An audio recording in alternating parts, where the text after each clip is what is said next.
जे नहुनु थियो त्यो चाहिँ भएरै छाड्यो पानीले। अस्ति गोडेको टमाटर, अस्ति छरेको साग सबै खत्तम बनाएको छ। आज चाहिँ म यो जुन यो देखिरहेको छ यो चाहिँ यसलाई चाहिँ फेरि म गोड्नेवाला छु आज। अनि यसलाई यो टमाटर धेरै ठुल्ठुलो लामो लामो भइसक्यो। यसलाई चाहिँ म आज बाँसको थाक्रो हाल्छु। यसले चाहिँ मैले यो यहाँ बाँस लिइसकेको छु। अब यसलाई म नापेर टुक्रा बनाउँछु।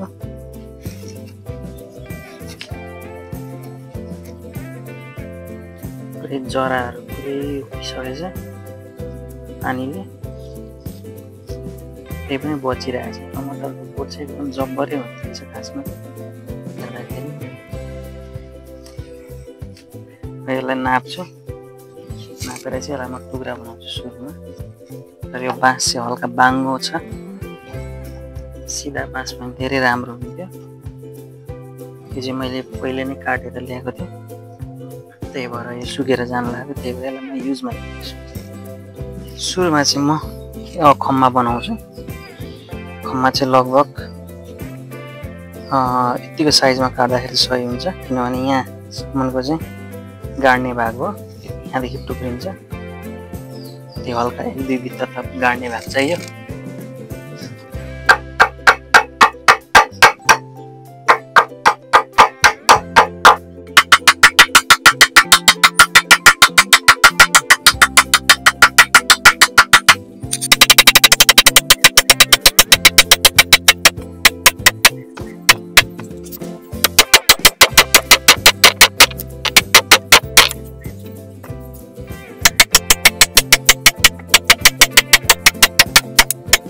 अब यसलाई चाहिँ म 2 फ्याक बनाउँछु। 2 फ्याक बनायो भने हामीलाई बाँस चाहिँ कम्ती लाग्छ। त्यही भएर यसलाई चाहिँ म 2 फ्याक बनाउँछु सुरुमा। अनि 2टा खम्मा भइहाल्यो। सुरुमा बिचको लागि चाहिँ म बाँसलाई फुटाउँछु।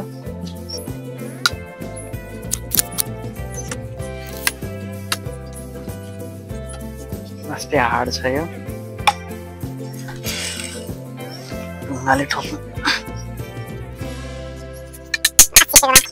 ओहो, ढुङ्गै फुट्यो।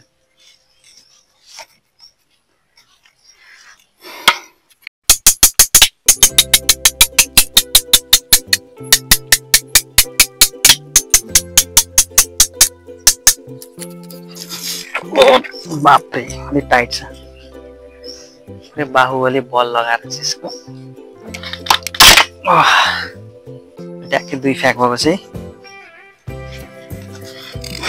अब एउटा किल्ला त्यहाँ भयो, एउटा किल्ला यहाँ, बिचमा बाँस आउँछ।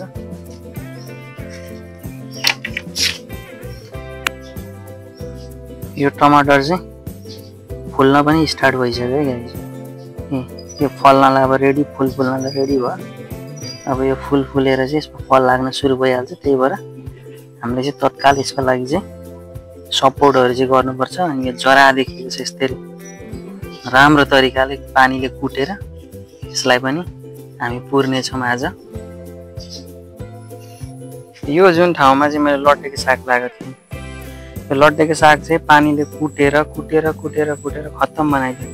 मजाले उम्रेको थियो, झरर मस्त भएर उम्रेको थियो। अहिले पुरै खत्तम छैन, केही छैन।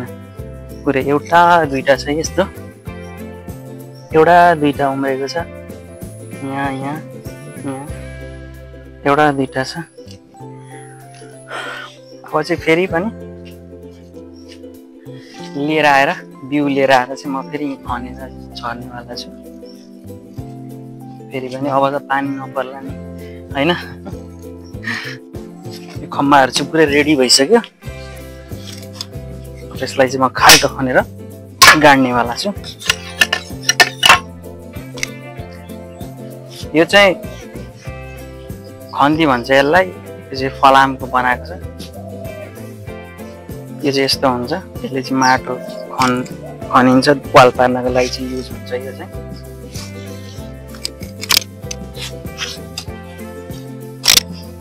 खाल्टो बनाउँदा चाहिँ सुरुमा चारैतिर यसरी खन्नुपर्छ। अनि सेप आएपछि हामीले चाहिँ यसरी माटो निकाल्दै माटो निकाल्दै खन्दै वालको आकार दिन सक्छु।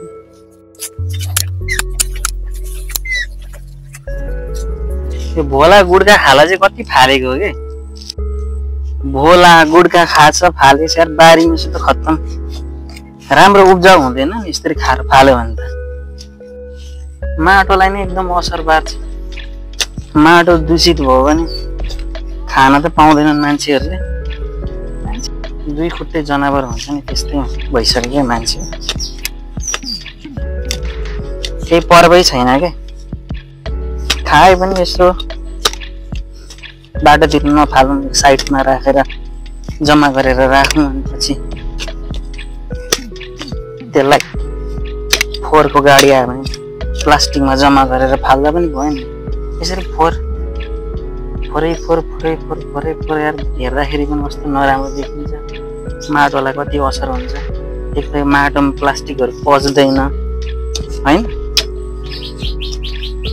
माटो त जीवन हो नि मान्छेको लागि माटो भएन भने मान्छेले खाना त पाउँदैन उब्जाउने भएन भने दिमागै छैन के गर्न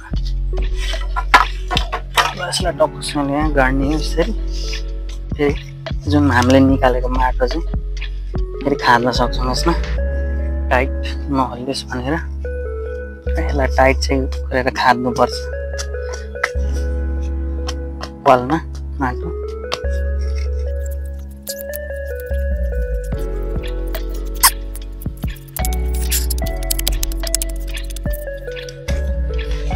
यो चाहिँ पुरानो बाँस छ त्यसलाई चाहिँ हल्का म फोड्ने कोसिस गर्छु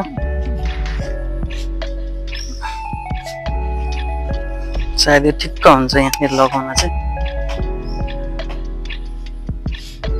यो तरिकाले नभए यो तरिकाले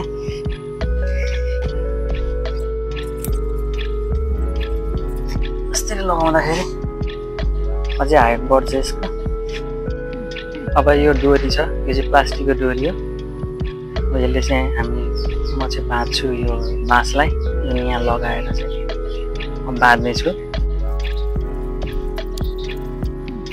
यो चाहिँ पछि हाइट अहिले चाहिँ यो हाइट छोटो छ यो टमाटरको त्यही भएर म चाहिँ यसलाई चाहिँ सानै ओछै ठाउँमा बाँध्दैछु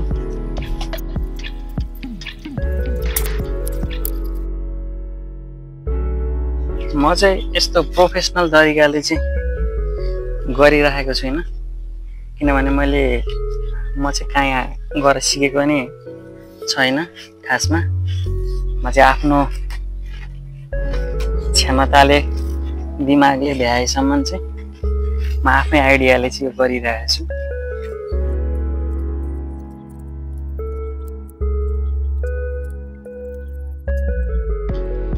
तपाईँहरूले पनि यसो दिमाग लगाएर चाहिँ गर्न सक्नुहुन्छ आफ्नै हिसाबमा सपोर्टको लागि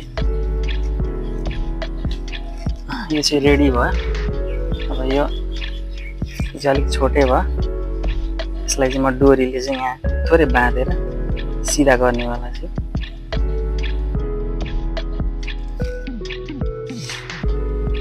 पछि यसको हाइट चाहिँ यत्रोसम्म हुन्छ यत्रोसम्म धेरै लामो पनि हुनसक्छ यसको हाइट त अब यति छ होइन पछि यसरी लर्काउन पनि सकियो यसलाई नभए अर्को भाटा पनि दिन सकियो हेरेर विचार गरेर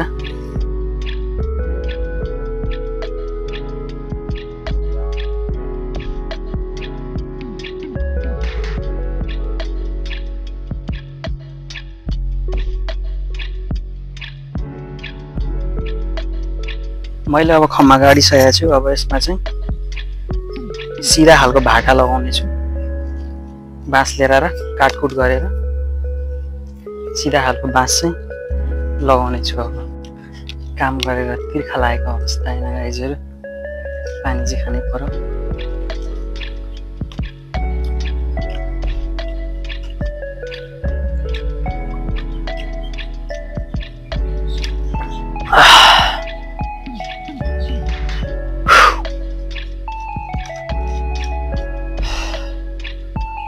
धेरै मजा आयो पानी खाएर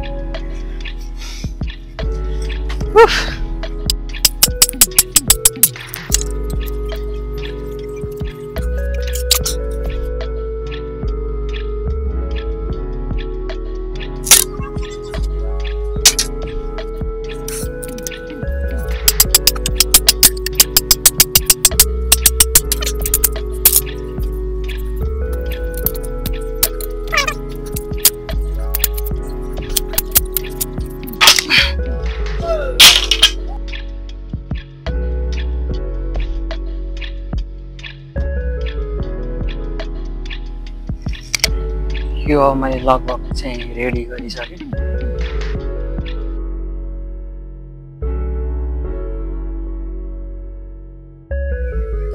यो चाहिँ मैले लगभग बाँधेर चाहिँ सिधाइसकेको छु। यसरी डोरीले बाँधिरहेको छु यसलाई चाहिँ। अब यसलाई यो जुन जरा देखिरहेको छ यो जरालाई चाहिँ म पुर्नेछु खनेर। लगभग काम चाहिँ मेरो आजको सकिन्छ। यो चाहिँ अब यसरी जरालाई पुर्नुपर्छ यसरी।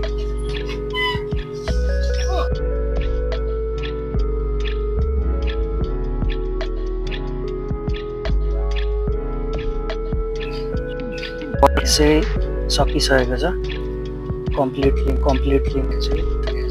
यसलाई 4-5 दिनपछि फेरि यसलाई चाहिँ बढेको खण्डमा फेरि माथि उठाउनुपर्छ। अब नुहाइधुवाइ गर्ने हो अनि त्यसपछि खानासाना खाएर एकछिन आराम गर्ने। वर्क चाहिँ मेरो सकिसक्यो होइन। अब 4-5 दिनपछि फेरि त्यसलाई यसको टमाटरको हाइट बढ्यो भनेदेखि चाहिँ हल्का उठाएर चाहिँ त्यसलाई चाहिँ बाँध्नुपर्छ। अब यति भन्दै आजको भिडियो चाहिँ यहीँनेरि समाप्त गर्छु है म। By by.